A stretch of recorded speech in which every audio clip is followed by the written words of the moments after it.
Keluarga pemilik rumah marah saat mengetahui pencuri adalah tetangganya.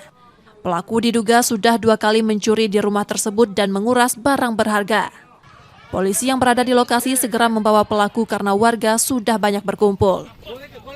Masih kami dalami lagi apa barang yang sudah dicuri masih belum kita selidiki. Untuk pelaku sudah kami amankan. Ada barang bukti yang diamankan? Barang bukti yang kita temukan dari pelaku 1 buah tang dan ini bekas bobol kunci pintu rumah.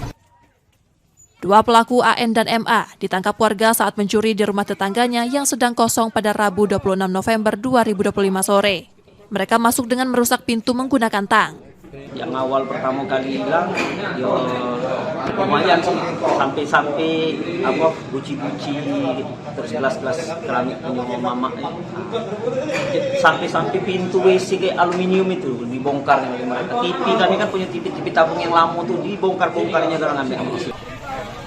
Pelaku kini berada di Polrestabes Palembang untuk mempertanggungjawabkan perbuatannya. Yudi Kiswanto, Kompas TV, Palembang, Sumatera Selatan.